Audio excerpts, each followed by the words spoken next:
Thank you very much. Very much appreciated.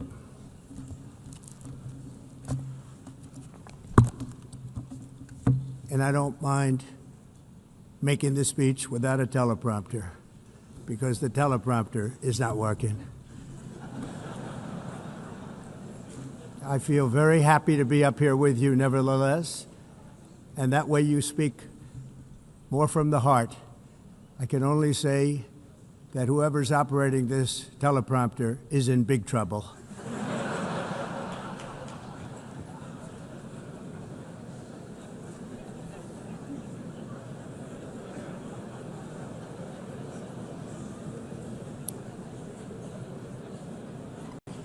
Hello, Madam First Lady. Thank you very much for being here. And Madam President, Mr. Secretary General, First Lady of the United States, distinguished delegates, ambassadors, and world leaders. 6 years have passed since I last stood in this grand hall and addressed a world that was prosperous and at peace in my first term. Since that day, the guns of war have shattered the peace I forged on 2 continents. An era of calm and stability gave way to one of the great crises of our time. And here in the United States, 4 years of weakness, lawlessness, and radicalism under the last administration delivered our nation into a repeated set of disasters. 1 year ago, our country was in deep trouble, but today, just 8 months into my administration, we are the hottest country anywhere in the world, and there is no other country even close. America is blessed with the strongest economy, the strongest borders, the strongest military, the strongest friendships, and the strongest spirit of any nation on the face of the earth. This is indeed the golden age of America. We are rapidly reversing the economic calamity we inherited from the previous administration, including ruinous price increases and record-setting inflation like we've never had before. Under my leadership, energy costs are down, gasoline prices are down, grocery prices are down, mortgage rates are down, and inflation has been defeated. The only thing that's up is the stock market, which just hit a record high. In fact, it hit a record high 48 times in the last short period of time. Growth is surging, manufacturing is booming. The stock market, as I said, is doing better than it's ever done. And all of you in this room benefit by that, almost everybody. And importantly, workers' wages are rising at the fastest pace in more than 60 years. And that's what it's all about, isn't it? In 4 years of President Biden, we had less than $1 trillion of new investment into the United States. In just 8 months since I took office, we have secured commitments and money already paid for $17 trillion. Think of it, 4 years, less than $1 trillion, 8 months, much more than $17 trillion is being invested in the United States. And it's now pouring in from all parts of the world. We've implemented the largest tax cuts in American history and the largest regulation cuts in American history, making this once and again the best country on earth to do business. And many of the people in this room are investing in America, and it's turned out to be an awfully good investment during this 8-month period. In my first term, I built the greatest economy in the history of the world. We had the best economy ever, history of the world. And I'm doing the same thing again, but this time it's actually much bigger and even better. The numbers far surpass my record-setting first term. On our southern border, we have successfully repelled a colossal invasion. And for the last 4 months, and that's 4 months in a row, the number of illegal aliens admitted and entering our country has been 0. Hard to believe. because if you look back just a year ago, it was millions and millions of people pouring in from all over the world, from prisons, from mental institutions, drug dealers. All over the world they came. They just poured into our country with the ridiculous open border policy of the Biden administration.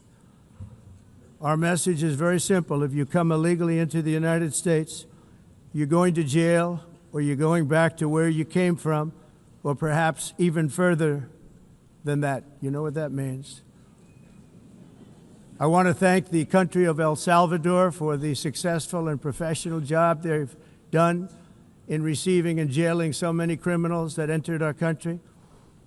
And it was under the previous administration that the number became record-setting, and they're all being taken out. You have no choice. And other countries have no choice because other countries are in the exact same situation with immigration. It's destroying your country, and you have to do something about it. On the world stage, America is respected again like it has never been respected before. You think about 2 years ago, 3 years ago, 4 years ago, or 1 year ago, we were a laughingstock all over the world. At the NATO summit in June, virtually all NATO members formally committed to increase defense spending at my request from 2% to 5% of GDP, making our alliance far stronger and more powerful than it was ever before. In May, I traveled to the Middle East to visit my friends and rebuild our partnerships in the Gulf and those valued relationships with Saudi Arabia, Qatar, and the UAE, and other countries are now, I believe, closer than ever before. My administration has negotiated one historic trade deal after another, including with the United Kingdom, the European Union, Japan, South Korea, Vietnam, Indonesia, the Philippines, Malaysia, and many, many others. Likewise, in a period of just 7 months, I have ended 7 unendable wars. They said they were unendable. You're never going to get them solved. Some were going for 31 years, 2 of them, 31, think of it, 31 years. One was 36 years. One was 28 years. I ended 7 wars. And in all cases, they were raging with countless thousands of people being killed. This includes Cambodia and Thailand, Kosovo and Serbia, the Congo and Rwanda, a vicious, violent war that was, Pakistan and India, Israel and Iran, Egypt and Ethiopia, and Armenia and Azerbaijan. It included all of them. No president or prime minister, and for that matter, no other country has ever done anything close to that. And I did it in just 7 months. It's never happened before. There's never been anything like that. I'm very honored to have done it. It's too bad that I had to do these things instead of the United Nations doing them. And sadly, in all cases, the United Nations did not even try to help in any of them. I ended 7 wars, dealt with the leaders of each and every one of these countries, and never even received a phone call from the United Nations offering to help in finalizing the deal. All I got from the United Nations was an escalator that on the way up stopped right in the middle. If the First Lady wasn't in great shape, she would have fallen, but she's in great shape. We're both in good shape. We both stood. And then a teleprompter that didn't work. These are the 2 things I got from the United Nations, a bad escalator and a bad teleprompter. Thank you very much. And by the way, it's working now. It just went on. Thank you. I think I should just do it the other way. It's easier. Thank you very much. I didn't think of it at the time because I was too busy working to save millions of lives. That is the saving and stopping of these wars. But later I realized that the United Nations wasn't there for us. They weren't there. I thought of it really after the fact, not during these negotiations, which were not easy. That being the case, what is the purpose of the United Nations? The UN has such tremendous potential. I've always said it. It has such tremendous, tremendous potential, but it's not even coming close to living up to that potential. For the most part, at least for now, all they seem to do is write a really strongly worded letter and then never follow that letter up. It's empty words, and empty words don't solve war. The only thing that solves war and wars is action.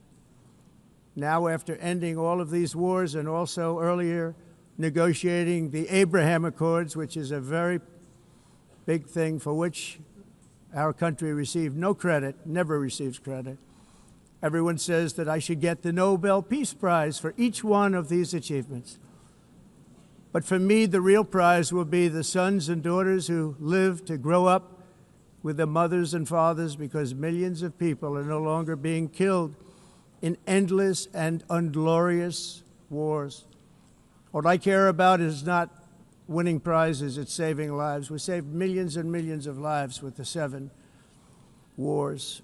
And we have others that we're working on, and you know that. Many years ago, a very successful real estate developer in New York, known as Donald J. Trump, I bid on the renovation and rebuilding of this very United Nations complex. I remember it so well. I said at the time that I would do it for $500 million, rebuilding everything. It would be beautiful. I used to talk about, I'm going to give you marble floors. They're going to give you terrazzo. I'm going to give you the best of everything.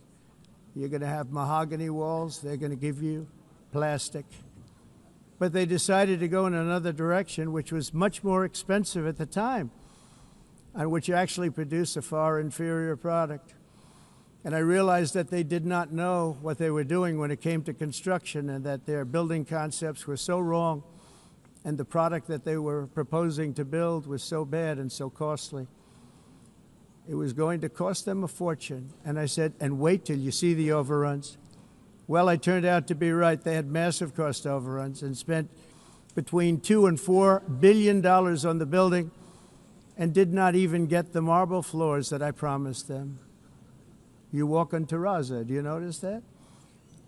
As far as I'm concerned, frankly, looking at the building and getting stuck on the escalator, they still haven't finished the job. They still haven't finished. That was years ago. The project was so corrupt that Congress actually asked me to testify before them on the tremendous waste of money, because it turned out that they had no idea what it was, but they knew it was anywhere between $2 and $4 billion as opposed to $500 million with a guarantee. But they had no idea, and I said it cost much more than $5 billion. Unfortunately, many things in the United Nations are happening just like that, but on an even much bigger scale, much, much bigger. Very sad to see. Whether the UN can manage to play a productive role, I've come here today to offer the hand of American leadership and friendship to any nation in this assembly that is willing to join us in forging a safer, more prosperous world. And it's a world that we'll be much happier with. A dramatically better future is within our reach. But to get there, we must reject the failed approaches of the past and work together to confront some of the greatest threats in history. There is no more serious danger to our planet today than the most powerful and destructive weapons ever devised by man, of which the United States, as you know, has many. Just as I did in my first term, I've made containing these threats a top priority, starting with the nation of Iran. My position is very simple. The world's #1 sponsor of terror can never be allowed to possess the most dangerous weapon. That's why, shortly after taking office, I sent the so-called Supreme Leader a letter making a generous offer. I extended a pledge of full cooperation in exchange for a suspension of Iran's nuclear program.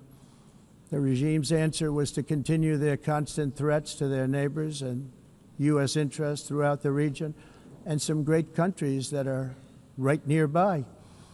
Today, many of Iran's former military commanders, in fact, I can say almost all of them, are no longer with us. They're dead. And 3 months ago, in Operation Midnight Hammer, 7 American B-2 bombers dropped the 14 30,000-pound each bombs on Iran's key nuclear facilities, totally obliterating everything. No other country on earth could have done what we did. No other country has the equipment to do what we did. We have the greatest weapons on earth. We hate to use them. But we did something that for 22 years people wanted to do. With Iran's nuclear enrichment capacity demolished, I immediately brokered an end to the 12-day war, as it's called, between Israel and Iran, with both sides agreeing to fight no longer. As everyone knows, I have also been deeply engaged in seeking a ceasefire in Gaza. Have to get that done. Have to get it done. Unfortunately, Hamas has repeatedly rejected reasonable offers to make peace. We can't forget October 7th, can we? Now, as if to encourage continued conflict, some of this body is seeking to unilaterally recognize a Palestinian state. The rewards would be too great for Hamas terrorists for their atrocities. This would be a reward for these horrible atrocities, including October 7th, even while they refuse to release the hostages or accept a ceasefire. Instead of giving to Hamas and giving so much, because they've taken so much, they have taken so much. This could have been solved so long ago. But instead of giving in to Hamas's ransom demands, those who want peace should be united with one message: release the hostages now. Just release the hostages now. Thank you.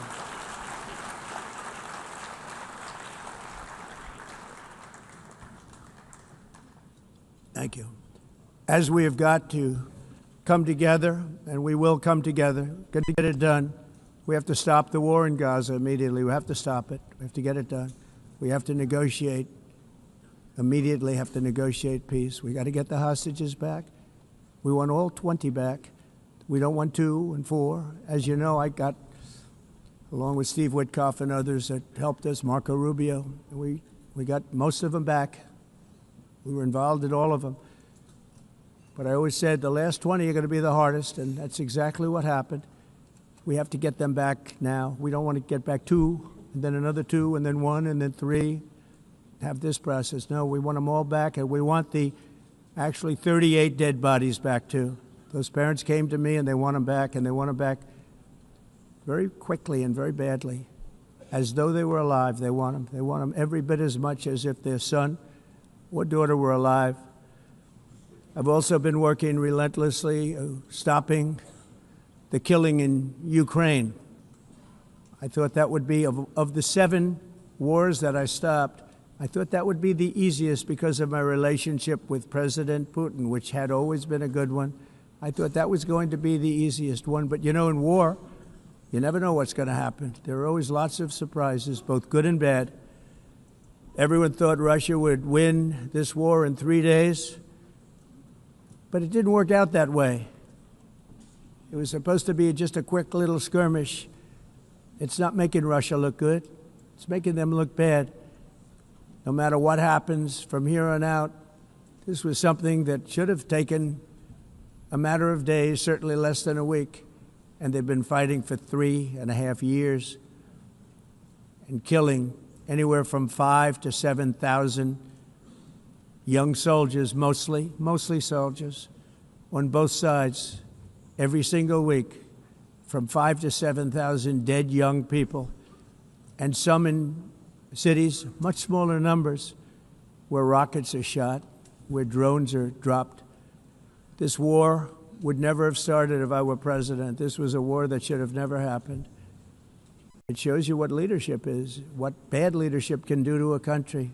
Look what happened to the United States, and look where we are right now in just a short period of time. The only question now is how many more lives will be needlessly lost on both sides. China and India are the primary funders of the ongoing war by continuing to purchase Russian oil. But inexcusably, even NATO countries have not cut off much Russian energy and Russian energy products, which, as you know, I found out about 2 weeks ago, and I wasn't happy. Think of it. They're funding the war against themselves. Who the hell ever heard of that one? In the event that Russia is not ready to make a deal to end the war, then the United States is fully prepared to impose a very strong round of powerful tariffs, which would stop the bloodshed, I believe, very quickly. But for those tariffs to be effective, European nations, all of you are gathered here right now, would have to join us in adopting the exact same measures. I mean, you're much closer to this. We have an ocean in between. You're right there. And Europe has to step it up. They can't be doing what they're doing. They're buying oil and gas from Russia while they're fighting Russia. It's embarrassing to them, and it was very embarrassing to them when I found out about it, I can tell you that. They have to immediately cease all energy purchases from Russia. Otherwise, we're all wasting a lot of time. So I'm ready to discuss this. We're going to discuss it today with the European nations, all gathered here. I'm sure they're thrilled to hear me speak about it, but that's the way it is. I like to speak my mind and speak the truth. As we seek to reduce the threat of dangerous weapons today, I'm also calling on every nation to join us in ending the development of biological weapons once and for all. And biological is terrible, and nuclear is even beyond, and we include nuclear in that. We want to have a cessation of the development of nuclear weapons. We know, and I get to view it all the time. Sir, would you like to see? And I look at weapons that are so powerful that we just can't ever use them. If we ever use them, the world literally might come to an end. There would be no United Nations to be talking about. There would be no nothing. Just a few years ago, reckless experiments overseas gave us a devastating global pandemic. Yet despite that worldwide catastrophe, many countries are continuing extremely risky research into bioweapons and man-made pathogens. This is unbelievably dangerous.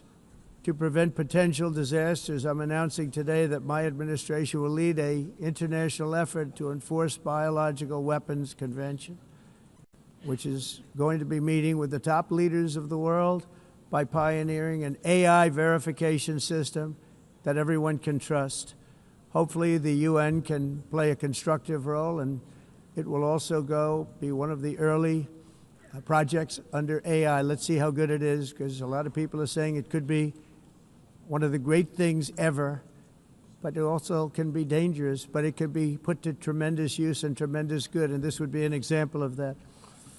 Not only is the UN not solving the problems it should, too often, it's actually creating new problems for us to solve. The best example is the #1 political issue of our time, the crisis of uncontrolled migration.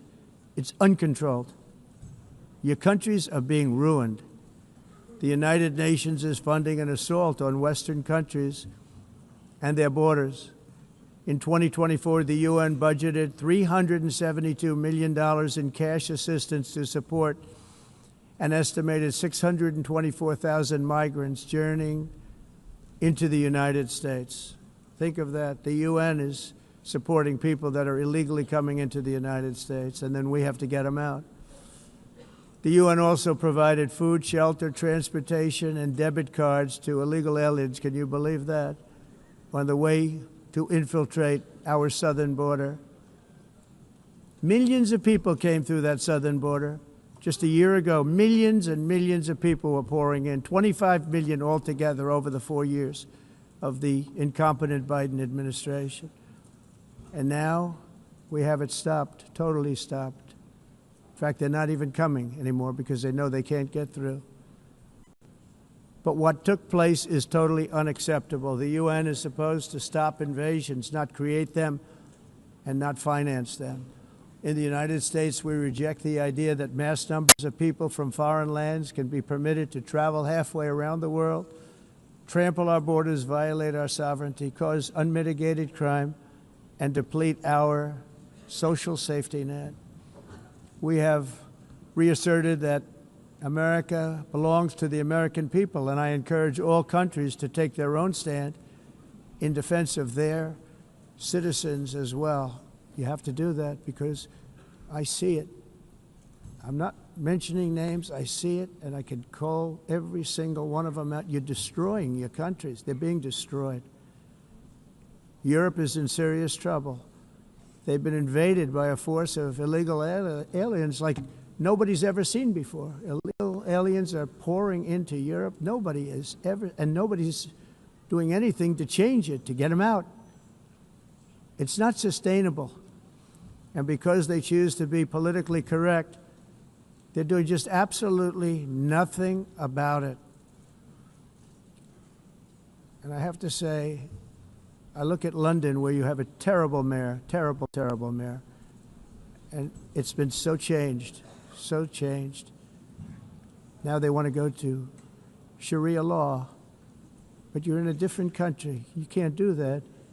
Both the immigration and their suicidal energy ideas will be the death of Western Europe if something is not done immediately. This cannot be sustained.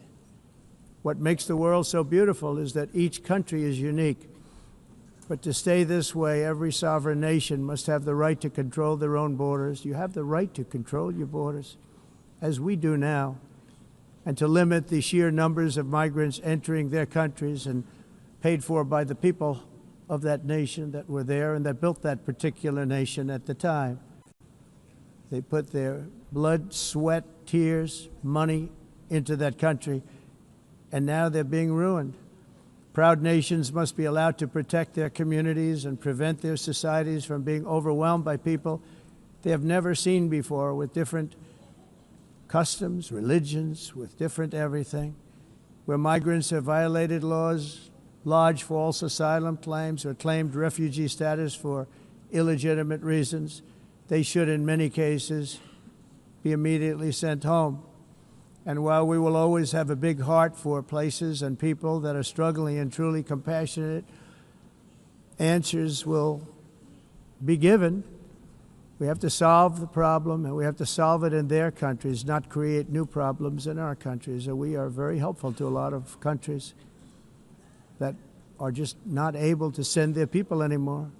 They used to send them to us in caravans of 25,000, 30,000 people each. These massive caravans of people pouring into our country, totally unchecked and unvetted. But not anymore. According to the Council of Europe, in 2024, almost 50% of inmates in German prisons were foreign nationals or migrants. In Austria, the number was 53% of the people in prisons were from places that weren't from where they are now. In Greece, the number was 54%, and in Switzerland, beautiful Switzerland, 72% of the people in prisons are from outside of Switzerland. When your prisons are filled with so-called asylum seekers who repaid kindness, and that's what they did, they repaid kindness with crime, it's time to end the failed experiment of open borders. You have to end it now. See, I can tell you, I'm really good at this stuff. Your countries are going to hell. In America, we've taken bold action to swiftly shut down uncontrolled migration. Once we started detaining and deporting everyone who crossed the border and removing illegal aliens from the United States, they simply stopped coming. They're not coming anymore. We're getting a lot of credit, but they're not coming anymore. This was a humanitarian act for all involved, because on the trips up, thousands of people a week were dying. Women were being raped. Nobody's ever seen anything like it. Raped, horribly beaten, raped. On the trip up, the journey up, it was a long walk. It was a long, arduous journey, indeed.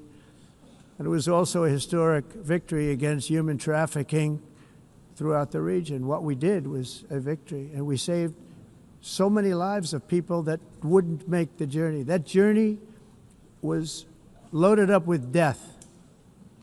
loaded up with death. Dead bodies all along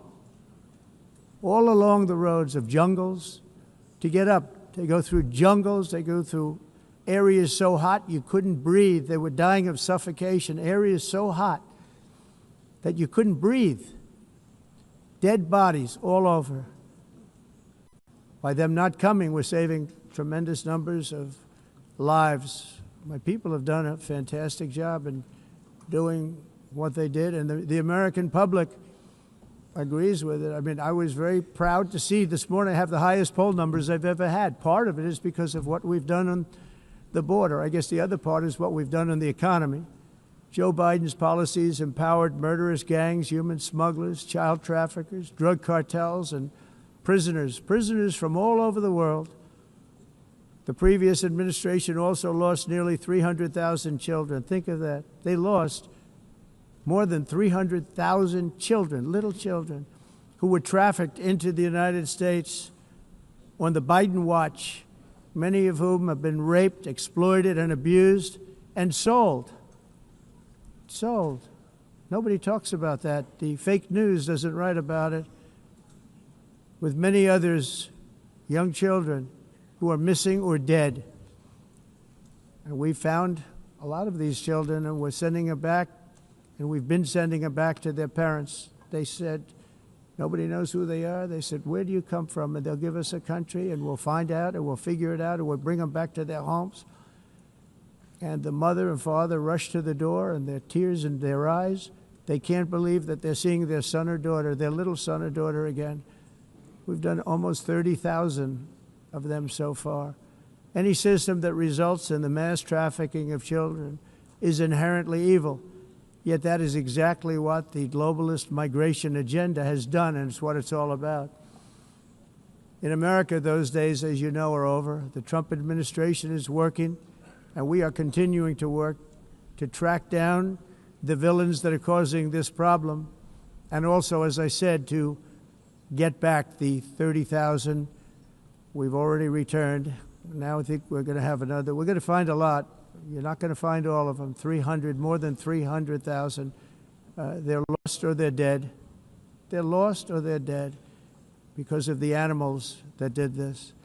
To protect our citizens, I've also designated multiple savage drug cartels as far as and you see this, and you see it happening right before your eyes. Let's put it this way. People don't like taking big loads of drugs in boats anymore. There aren't too many boats that are traveling on the seas by Venezuela. They tend not to want to travel very quickly anymore. And we've virtually stopped drugs coming into our country by sea. We call them the water drugs. They kill hundreds of thousands of people. I've also designated multiple savage drug cartels as far as foreign terrorist organizations, along with two bloodthirsty transnational gangs, probably the worst gangs anywhere in the world, MS-13 and Tren de Aragua. Tren de Aragua is from Venezuela, by the way. Such organizations torture, maim, mutilate, and murder with impunity. They're the enemies of all humanity. And for this reason, we've recently begun using the supreme power of the United States military to destroy Venezuelan terrorists and trafficking networks led by Nicolas Maduro. To every terrorist thug smuggling poisonous drugs into the United States of America, please be warned that we will blow you out of existence. That's what we're doing. We have no choice. Can't let it happen. They're destroying. I believe we lost 300,000 people last year to drugs, 300,000. Fentanyl and other drugs. Each boat that we sink carries drugs that would kill more than 25,000 Americans. We will not let that happen. Energy is another area where the United States is now thriving like never before. We're getting rid of the falsely named renewables. By the way, they're a joke. They don't work. They're too expensive. They're not strong enough to fire up the plants that you need to make your country great. The wind doesn't blow. Those big windmills are so pathetic and so bad, so expensive to operate. And they have to be rebuilt all the time, and they start to rust and rot. most expensive energy ever conceived, and it's actually energy. You're supposed to make money with energy, not lose money. You lose money, the governments have to subsidize. You can't put them out without massive subsidies. And most of them are built in China, and I give China a lot of credit. They build them, but they have very few wind farms. So why is it that they build them and they send them all over the world, but they barely use them? You know what they use? Coal. They use gas. They use almost anything, but they don't like wind. But they sure as hell like selling the windmills. Europe, on the other hand, has a long way to go, with many countries being on the brink of destruction because of the green energy agenda. And I give a lot of credit to Germany. Germany was being led down a very sick path, both on immigration, by the way, and on energy. They were going green, and they were going bankrupt. And the new leadership came in, and they went back to where they were, with fossil fuel and with nuclear, which is good. It's now safe, and you can do it properly. But they went back to where they were, and they opened up a lot of different plants, energy-producing plants, and they're doing well. I give Germany a lot of credit for that. They've said this is a disaster, what's happening. They were going all green. All green is all bankrupt. That's what it represents. And it's not politically correct. I'll be very badly criticized for saying it, but I'm here to tell the truth. I don't care. It doesn't matter to me. I'm in New York City. I'm feeling a lot safer. Crime, we're getting crime down. And by the way, speaking of crime, Washington, D.C. Washington, D.C. was the crime capital of America. Now it's a totally, after 12 days, it's a totally safe city. Everyone's going out to dinner. They're going out to restaurants. Your wife can walk down the middle of the street with or without you. Nothing's going to happen. My people have done a fantastic job. And yes, I called in the National Guard, and the National Guard took care of business. And they weren't politically correct, but they took care of business. We got 1,700 career criminals out, brought them back to where they came from, the countries where they came from, or put them in jails. Washington, D.C. is now a totally safe city again, and I welcome you to come. In fact, we'll have dinner together at a local restaurant, and we'll be able to walk. We don't have to go by an armor-plated vehicle. We'll walk right over there from the White House. They've given up their powerful edge, a lot of the countries that we're talking about, in oil and gas, such as essentially closing the great North Sea oil. Oh, the North Sea, I know it so well. Aberdeen was the oil capital of Europe, and there's tremendous oil that hasn't been found in the North Sea, tremendous oil. And I was with the Prime Minister I respect and like a lot, and I said, you're sitting with the greatest asset. They essentially closed it by making it so highly taxed that no developer, no oil company can go there. They have tremendous oil left, and more importantly, they have tremendous oil that hasn't even been found yet. And what a tremendous asset for the United Kingdom. And I hope the Prime Minister is listening, because I told it to him 3 days in a row. That's all he heard. North Sea oil, North Sea, because I want to see them do well. I want to stop seeing them ruining that beautiful Scottish and English countryside with windmills and massive solar panels that go 7 miles by 7 miles, taking away farmland. But we're not letting this happen in America. In 1982, the executive director of the United Nations Environmental Program predicted that by the year 2000, climate change would cause a global catastrophe. He said that it will be irreversible, as any nuclear holocaust would be. This is what they said at the United Nations. What happened? Here we are. Another UN official stated in 1989 that within a decade, entire nations could be wiped off the map by global warming. Not happening. You know, it used to be global cooling. If you look back years ago in the 1920s and the 1930s, they said, global cooling will kill the world. We have to do something. Then they said global warming will kill the world, but then it started getting cooler, so now they could just call it climate change, because that way they can't miss. It's climate change, because if it goes higher or lower, whatever the hell happens, there's climate change. It's the greatest con job ever perpetrated on the world, in my opinion. Climate change, no matter what happens, you're involved in that. No more global warming, no more global cooling. All of these predictions made by the United Nations and many others, often for bad reasons, were wrong.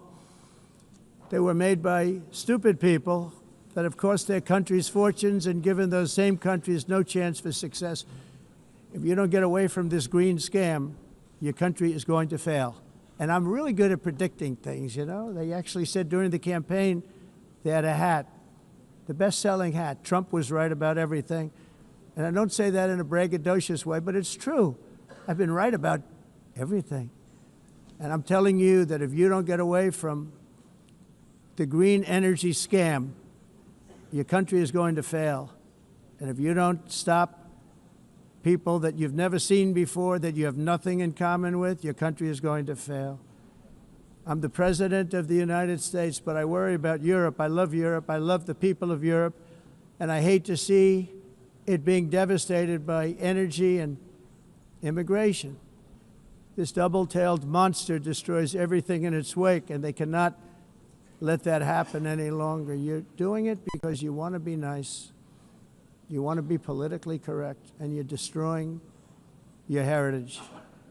They must take control strongly and immediately of the unmitigated immigration disaster and the fake energy catastrophe before it's too late. The carbon footprint is a hoax made up by people with evil intentions, and they're heading down a path of total destruction. You know, the carbon footprint was a big, big thing a few years ago. I remember hearing about the carbon footprint, and then President Obama would get into Air Force One, a massive Boeing 747, and not a new one, an old one with old engines that spew everything into the atmosphere. He'd talk about the carbon footprint, we must do so. Then he'd get in and he'd fly from Washington to Hawaii to play a round of golf. And then he'd get back onto that big, beautiful plane and he'd fly back and he'd talk about, again, global warming and the carbon footprint. It's a con job. At extreme cost and expense, Europe reduced its own carbon footprint by 37%. Think of that. Congratulations, Europe. Great job. You cost yourself a lot of jobs, a lot of factories closed, but you reduced the carbon footprint by 37%. However, for all of that sacrifice and much more, it's been totally wiped out and then some by a global increase of 54%. Much of it coming from China and other countries that are thriving around China, which now produces more CO2 than all the other developed nations in the world. So all of these countries are working so hard on the carbon footprint, which is nonsense, by the way. It's nonsense. You know, it's interesting. In the United States, we have still radicalized environmentalists, and they want the factories to stop. Everything should stop. No more cows. We don't want cows anymore. I guess they want to kill all the cows. They want to do things that are just unbelievable, and you have it too. But you know, we have a border, strong, and we have a shape, and that shape doesn't just go straight up. That shape is amorphous when it comes to the atmosphere. And if we had the most clean air, and I think we do, we have very clean air. We have the cleanest air we've had in many, many years. But the problem is that other countries, like China, which has air that's a little bit rough, it blows. And no matter what you're doing down here, the air up here tends to get very dirty because it comes in from other countries where their air isn't so clean. And the environmentalists refuse to acknowledge that. Same thing with garbage. In Asia, they dump much of their garbage right into the ocean. And over about a 1 week and 2 week journey, it flows right past Los Angeles. You've seen it. Massive amounts of garbage, almost too much to do anything about, flowing past Los Angeles, past San Francisco, and then somebody will get in trouble because he dropped a cigarette on the beach. The whole thing is crazy. The primary effect of these brutal green energy policies has not been to help the environment, but to redistribute manufacturing and industrial activity from developed countries that follow the insane rules that are put down to polluting countries that break the rules and are making a fortune. They're making a fortune. European electricity bills are now 4 to 5 times more expensive than those in China, and 2 to 3 times higher than the United States. And our bills are coming way down. You probably see that our gasoline prices are way down. You know, we have an expression, drill. Nós reduzimos os custos de energia porque nós faremos como a expressão, vamos fazer tudo isso e reduzir os custos de energia e os custos diminuíram nos Estados Unidos. Common to see one. Por exemplo, se você olhar Electric costs nos países em approximately faturas de energia, 100 heat-related deaths. nós não mas nós nos Estados Unidos conseguimos usar eles e evitar aumento da temperatura, porque é muito caro também usar nada e ninguém usa. Pretending to stop the global Tudo isso hoax. The a of asking mudança. industrialized nations, Esse agenda mundialista não tem nenhum sentido. entire societies must be rejected País and it must be immediate.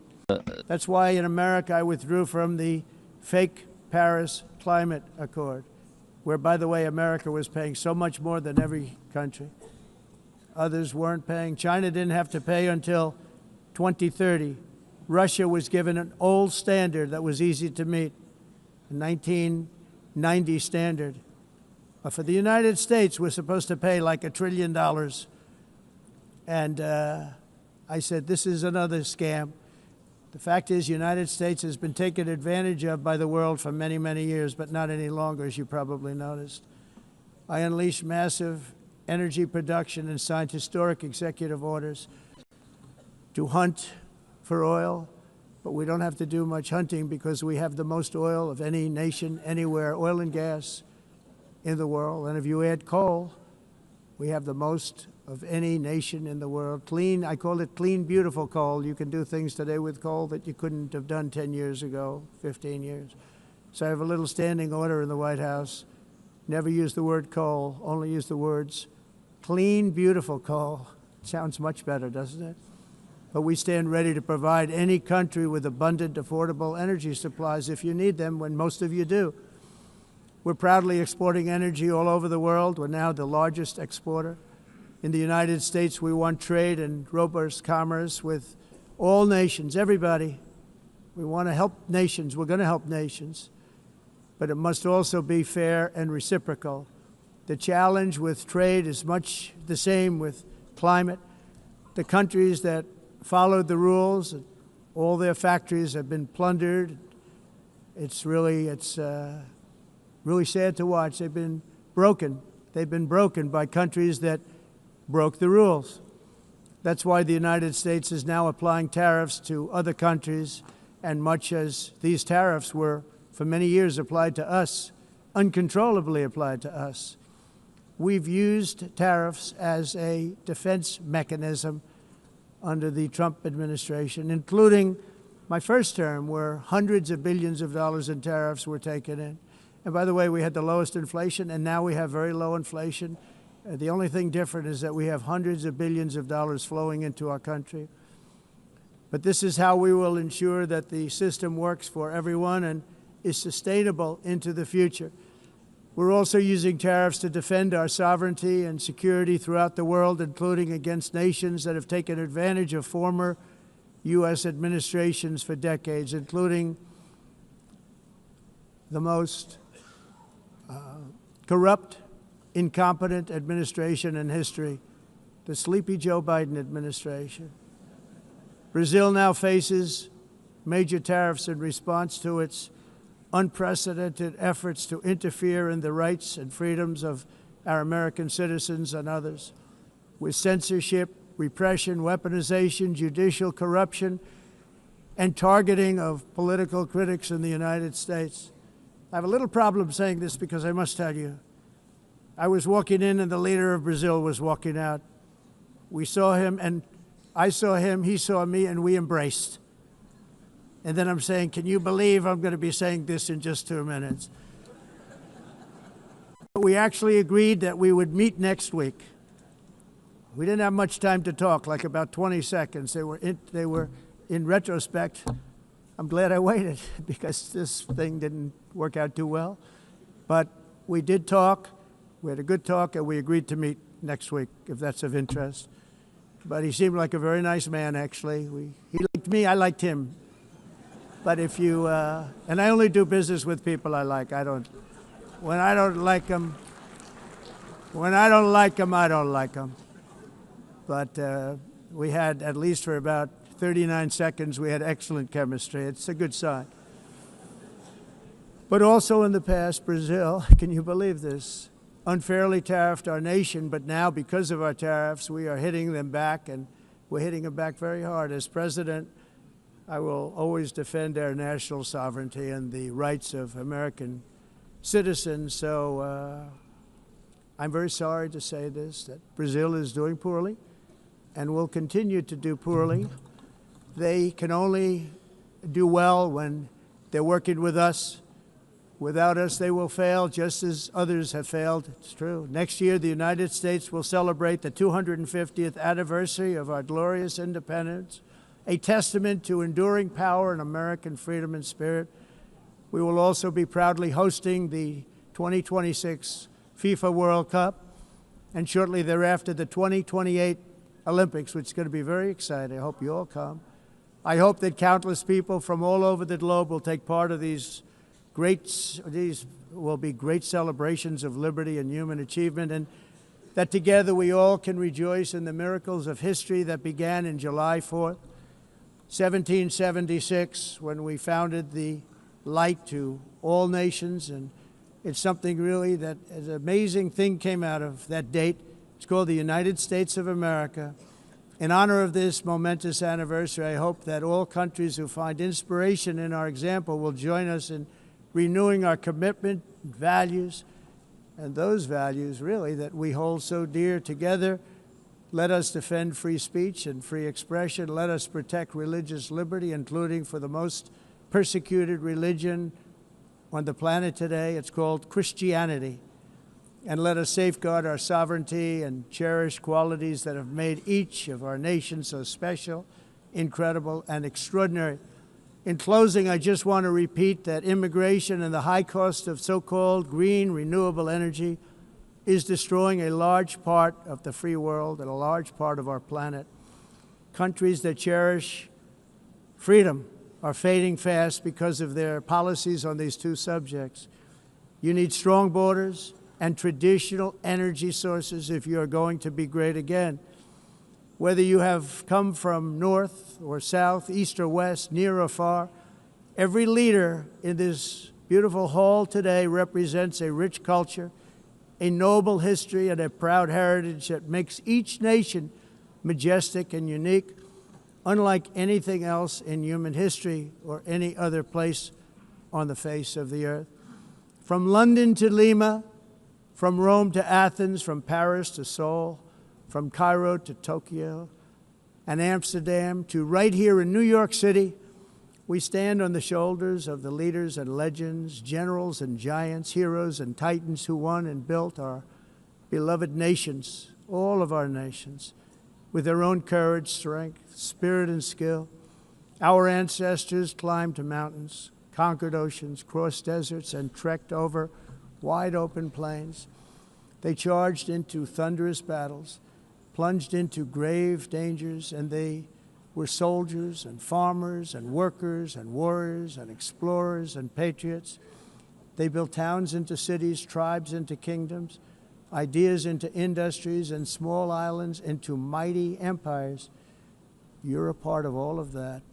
They were champions for their people who never gave up and who never, ever gave in. Their values defined our national identities. Their visions forged our magnificent destiny. Everybody in this room is a part of it in your own way. Each of us inherits the deeds and the myths the triumphs, the legacies of our own heroes and founders who so bravely showed us the way. Our ancestors gave everything for homelands that they defended with pride, with sweat, with blood, with life, and with death. Now the righteous task of protecting the nations that they built belongs to each and every one of us. So together let us uphold our sacred duty to our people and to our citizens. Let us protect their borders, ensure their safety, preserve their cultures, treasure, and traditions, and fight, fight, fight for their precious dreams and their cherished freedoms. And in friendship and really a beautiful vision, let us all work together to build a bright, beautiful planet, a planet that we all share, a planet of peace and a world that is richer, better, and more beautiful than ever before. That can happen. It will happen. It will happen, and I hope it can happen and start right now, right at this moment. We'll turn it around. We're going to make our countries better, safer, more beautiful. We're going to take care of our people. Thank you very much. It's been an honor. God bless the nations of the world. Thank you very much. Bye.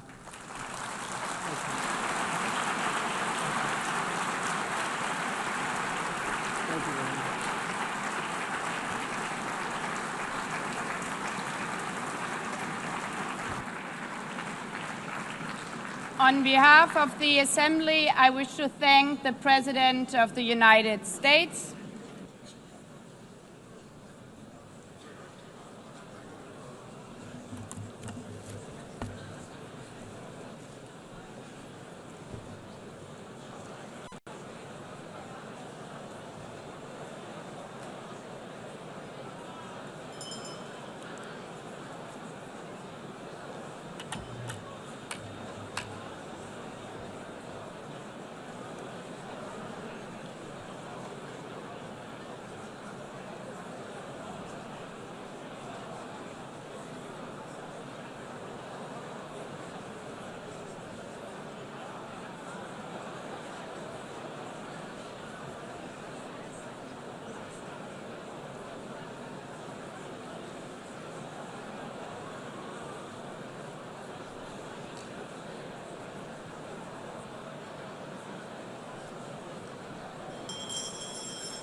please be seated?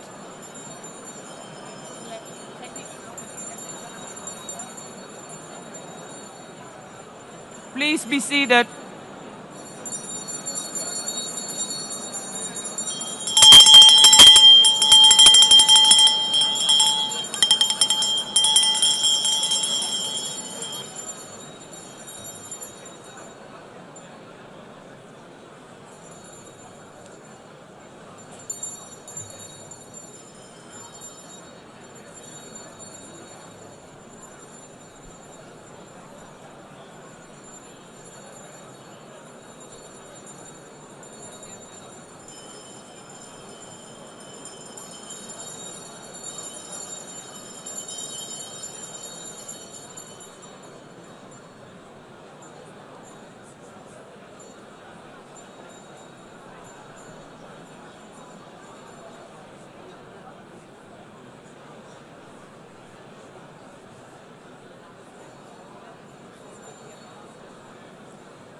Excellencies, could you please take your seats in due respect to the next speakers? The second row, could you please take your seat right now?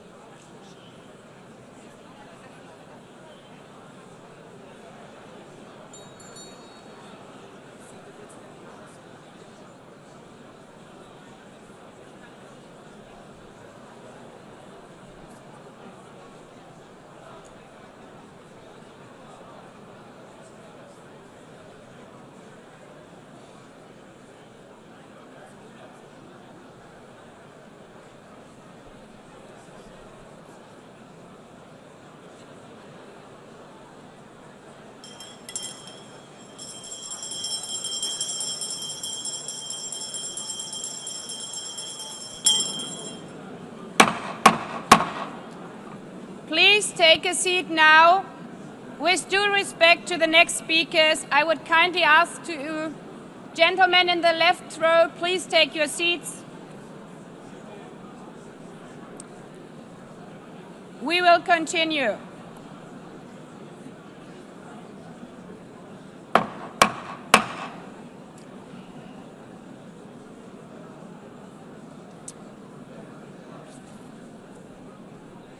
Excellencies, as we are receiving queries, I would like to assure you that don't worry, the UN teleprompters are working perfectly.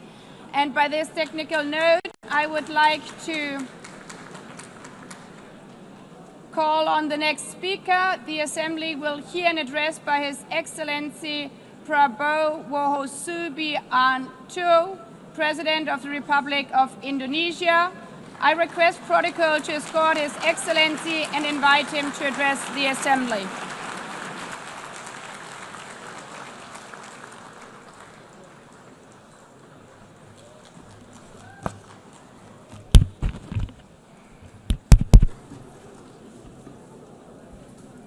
His Excellency Mr. Antonio Guterres, Secretary General of the United Nations, Her Excellency Madame Annalena Baerbock, President of the United Nations General Assembly,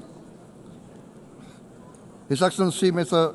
Moses Abelian, Under-Secretary General for General Assembly and Management, Excellencies, Heads of States, Heads of Governments, distinguished delegates, ladies and gentlemen. It is indeed a great honor for me to stand in this august General Assembly Hall among leaders and representatives who represent almost all of humanity. We differ in race, religion, and nationality, yet we gather together today as one human family. We are here first and foremost as fellow human beings, each created equal, endowed with unalienable rights to life, liberty, and the pursuit of happiness. The words of the United Nations Declaration of Independence have inspired democratic movements across continents, including the French Revolution, the Russian Revolution, the Mexican Revolution, the Chinese Revolution, and Indonesia's own struggle and journey to freedom. It also gave birth to the Universal Declaration of Human Rights, adopted by the United Nations in 1948. All men are created equal was the creed that opened the way to unprecedented global prosperity and dignity. And yet, in our own era of scientific and technological triumphs, an era capable of ending hunger, poverty, and environmental ruin, we also continue to face today grave dangers, challenges, and uncertainties. Human folly, fueled by fear, racism, hatred, oppression, and apartheid, threatens our common future. My country knows this pain. For centuries, Indonesians lived under colonial domination, oppression, and slavery. We were treated less than dogs in our own homeland. We Indonesians know what it means to be denied justice and what it means to live in apartheid, to live in poverty, and to be denied equal opportunity. We also knew what solidarity can do in our struggle for independence, in our fight to overcome hunger, disease, and poverty. The United Nations stood with Indonesia and gave us vital assistance. Decisions made here based on human solidarity by the Security Council and this Assembly gave Indonesia independence, international legitimacy, opened doors, and supported our early development through the efforts of the United Nations Children Fund, the United Nations Food and Agriculture Organization, the FAO, the World Health Organization, and many, many other United Nations institutions.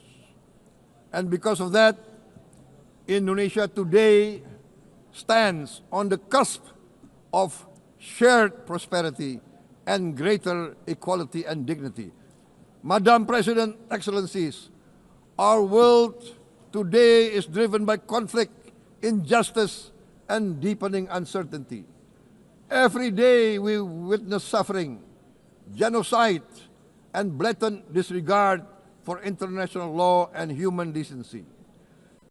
In the face of these challenges, we must not give up. As the United Nations Secretary General said, we cannot give up. We cannot surrender our hopes or our ideals. We must draw closer, not drift apart. Together we must strive to achieve our hopes, our dreams. The United Nations was born from the ashes of the Second World War that claimed scores of millions of lives. It was created to secure peace, security, justice, and freedom for all. We remain committed to internationalism, to multilateralism, and to every effort that strengthens this great institution.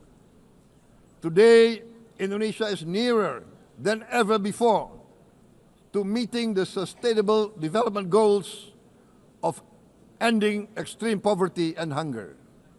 Because years ago, this very chamber chose to listen and uphold social and economic justice, we will never forget. And today, we must never be silent while Palestinians are denied that same justice and legitimacy in this very hall.